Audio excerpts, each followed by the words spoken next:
Hello everybody, welcome to श्रेष्ठ classes. Bye the way 10 minute की series में आप सभी का स्वागत है। और आज का एक बहुत इंपॉर्टेंट सेशन मैं आप लोगों के लिए लेकर आया हूँ, जिसमें से पिछले 5 साल नहीं 7 साल से कह सकता हूँ एसएससी जेई के लिए बहुत इंपॉर्टेंट बना हुआ है। इस पर्टिकुलर टॉपिक में से क्वेश्चन अक्सर आ ही जाते हैं, और सबसे बड़ी बात है केवल 2 टॉपिक है जहां से क्वेश्चन घूम रहे हैं। आपको उन दोनों टॉपिक के बारे में 10 मिनट में पूरा कंसेप्ट क्लियर कर दूंगा। सबसे पहले हम बात करेंगे, आज का टॉपिक है हमारा कॉलम।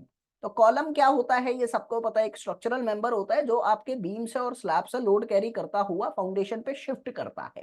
तो कॉलम की कैटेगरी की बात करें तो 3 तरह के कॉलम होते हैं। नॉट इंपॉर्टेंट, इतना कोई एग्जाम में पूछा नहीं है। शॉर्ट कॉलम, लॉन्ग कॉलम और इंटरमीडिएट कॉलम। शॉर्ट कॉलम वो होता है जिसका effective length upon least dimension, effective length upon least lateral dimension का जो रेशियो होता है एलएलडी, वो 12 से कम होता है। लॉन्ग कॉलम वो होता है जिसका effective length upon least lateral dimension का जो रेशियो होता है वो 12 के बराबर या उससे बड़ा होता है।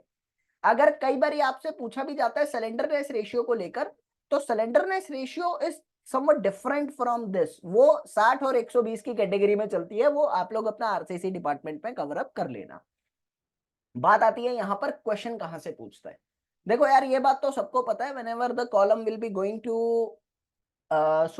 सपोज अंडर द लोड, तो डेफिनेटली आई कैन से कि वो लोड के इन्फ्लुएंस में आके डिफ्लेक्ट होता है। तो कितना लोड आपके कॉलम पे पड़ना चाहिए ताकि वो फेल होने से पहले सह सके, यानी फेलियर ना हो। फेलियर से मुझे याद आया कि आपका शॉर्ट कॉलम क्रशिंग की वजह से फेल होता है, चूरा चूरा होता है। आपका लॉन्ग कॉलम बकलिंग की वजह से फेल होता है, और intermediate column can be fail either due to the buckling और क्रशिंग। अब डेफिनेटली वो कितना फेलियर लोड, कितना मैक्सिमम लोड आप कॉलम पे डाल सकते हो so that it can resist and be intact, जैसा वो खड़ा हुआ है बिल्कुल वैसा ही रहेगा। तो वो जो लोड है वो लोड हमारे पास आता है यूलर बकलिंग लोड के फॉर्मूले से। ये फॉर्मूला बहुत ज्यादा इंपॉर्टेंट है।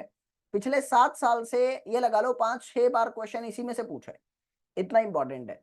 By the way I need to tell you the assumptions as well कि यूलर्स थ्योरी जो है वो लॉन्ग कॉलम के लिए ही सिर्फ वैलिड थी, और लॉन्ग कॉलम के साथ साथ उसने माना था कि मटेरियल होमोजीनियस है, आइसोट्रॉपिक है, हुक्स लॉ ओबे करता है, और लोड कैसा है, इसेंट्रिक लोड है। एक्सियल लोड ही माना था, सॉरी, एक्सियल लोड है, इसेंट्रिक लोड नहीं माना था।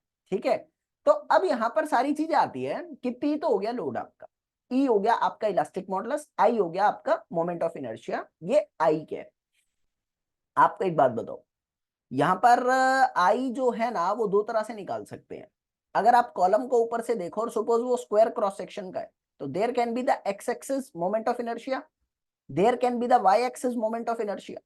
2 तरह के मोमेंट ऑफ इनर्शिया आ सकते हैं। जो इनमें से मिनिमम होता है वो कंसीडर करते हैं। क्यों?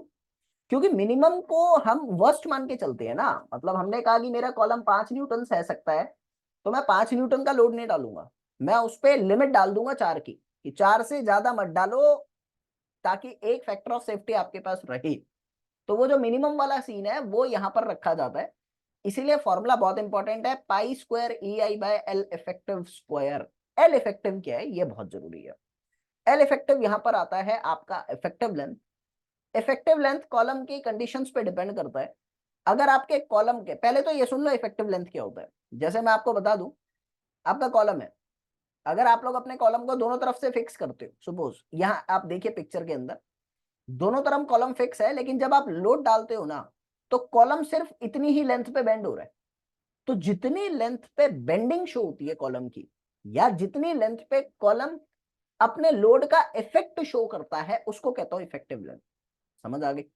तो ये डिफरेंट डिफरेंट सपोर्ट कंडीशन में डिफरेंट डिफरेंट वैल्यू शो करती है। तो यहां पर मैं बता देता हूं, जब दोनों एंड हिंज होते हैं, दोनों एंड पिन होते हैं, तो वहां इफेक्टिव लेंथ एल के ही बराबर होती है। जब एक एंड मेरा फ्री होता है और एक एंड फिक्स होता है, तो वहां इफेक्टिव लेंथ 2 टाइम्स हो जाती है, 2L हो जाती है। जब दोनों एंड फिक्स होते हैं वहां इफेक्टिव लेंथ हाफ हो जाती है। और जब एक एंड फ्री होता है, एक एंड मेरा फिक्स हो जाता है, तो वहां इफेक्टिव लेंथ 0.7L के नियर अबाउट होती है, L/√2। आपको ये बात याद करनी है। चारों वैल्यू बहुत इंपॉर्टेंट है, पेपर में बहुत बारी आई है। अभी मैं क्वेश्चन भी आप लोगों को सॉल्व करा दूंगा। अब यहां से सिलेंडरनेस रेशियो आप सबको पता है, नॉट सो इंपॉर्टेंट बट फिर भी मैं ले आया। सिलेंडरनेस रेशियो का फॉर्मूला क्या होता है? Effective length upon least lateral dimension. अब यहाँ जनरली रेडियस ऑफ गायरेशन से डिपेंड कर रखा है, कोई ऐसी दिक्कत नहीं है, इस फॉर्मूले को मॉडिफाई भी कर सकता हूं मैं। हम सबको पता है भाई मोमेंट ऑफ इनर्शिया का फॉर्मूला होता है AR², तो R क्या है? I/A का रूट। तो मैं यहाँ पर भी लिख सकता हूँ, कोई दिक्कत नहीं है ना, तो आप लिख लेना, वो चीज आपको समझ में आनी चाहिए।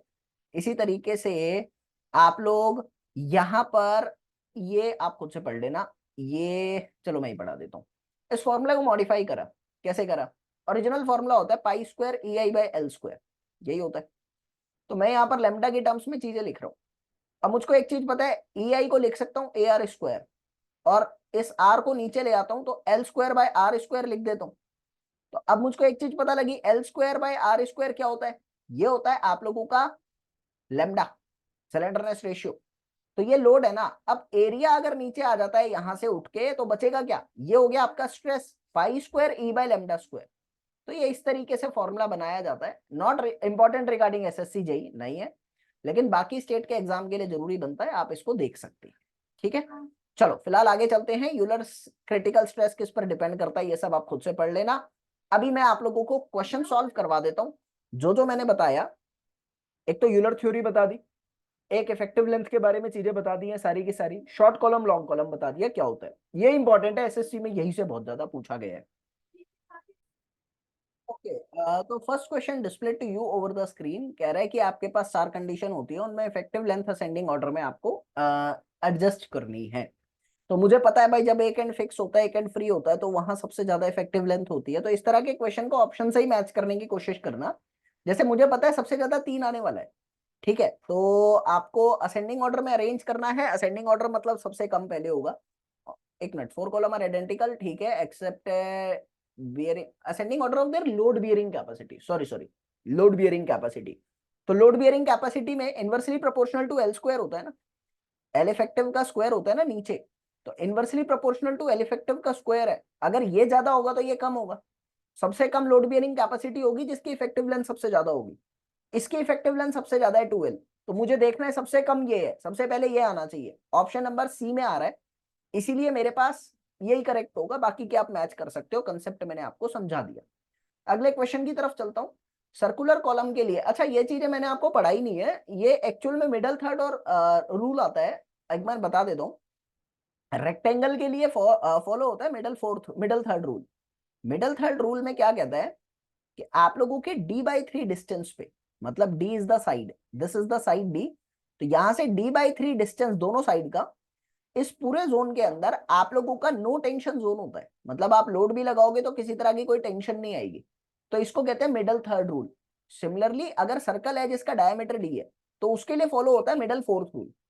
मिडल फोर्थ रूल, तो मिडल फोर्थ रूल क्या कहता है कि यहाँ बीच के D/3 डिस्टेंस में आपका कोई भी टेंशन नहीं जनरेट होता।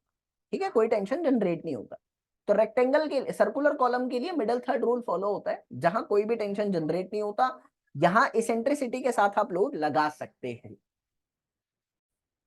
Okay. The next question is, what is the relation between the equivalent length and actual length of the column with one end fixed and other free? तो मुझे पता है भाई इफेक्टिव लेंथ जो है उसकी 2L होती है। तो effective length is equal to 2L, means option number D is the correct answer. अभी आप देख रहे हो कितने ज्यादा इफेक्टिव लेंथ से और यूलर्स थ्योरी से क्वेश्चन आए हैं। क्रिपलिंग लोड का फॉर्मूला क्या होता है मेरे पास? π² EI/L² होता है ना। अब वो कह रहा है बोथ हैंड हिंज है, तो L इफेक्टिव L के ही बराबर होता है। तो मैं लिख सकता हूँ π² EI/L², option number A is the correct answer of this question. Equivalent length for the column having both hand hinge, यानी L के ही बराबर होता है। आगे चलते हैं, कह रहा है इक्विवेलेंट लेंथ, एक एंड हिंज एक एंड हिंज, एक फ्री है एक हिंज है। तो मैं जानता हूं वहां पर मेरा L/√2 होता है ना, मैंने अभी आपको लिखवाया ही था ये चीज। तो जब दोनों फिक्स होता है तो L/2 हो जाता है। एक फिक्स है एक फ्री है, तो उस केस के अंदर 2L हो जाता है। इफेक्टिव लेंथ इतना इंपॉर्टेंट है कि whether you are preparing for ESC, whether you are preparing for AE GATE, हर एग्जाम के लिए जरूरी है ये टॉपिक। तो आपको ये आना चाहिए, बहुत ज्यादा जरूरी है। क्वेश्चन में अभी बोला गया है कि सिलेंडरनेस रेशियो कॉलम की 0 कब हो सकती है। मुझे पता है सिलेंडरनेस रेशियो का फॉर्मूला होता है L effective bye least lateral dimension. अगर ये 0 हो जाए तो 0 हो जाएगा। इसके 0 होने का मतलब क्या है कि आपके हर पॉइंट पे सपोर्ट है। हर पॉइंट पे अगर ये सपोर्ट है तो बेंड ही नहीं हो सकता ना। जितनी लेंथ तक बेंड होता है वो इफेक्टिव लेंथ होती है। यहाँ हर जगह से ये सपोर्टेड है, मतलब बेंड नहीं हो सकता। डेफिनेटली आई कैन से कि इफेक्टिव 0 नहीं होगा, मतलब ये कंडीशन होनी चाहिए। तो इफेक्टिव लेंथ ये तो बिल्कुल नहीं है, ये भी नहीं है, ये भी नहीं है। Option number D is the correct answer of this question. तो इसमें 2-3 क्वेश्चन बचे हैं, पीडीएफ टेलीग्राम पे दे दूंगा। टेलीग्राम पे अगर आपको जुड़ना है तो you can message me on this number 9560969640। मैं आपको टेलीग्राम पे जोड़ दूंगा, जहां मैं आपको क्विज भी देता हूँ, वॉइस सेशन भी करता हूँ, डेली टारगेट आता है वर्कशीट्स के साथ, मतलब काफी कुछ है, आपको बहुत हेल्प मिलने वाली है।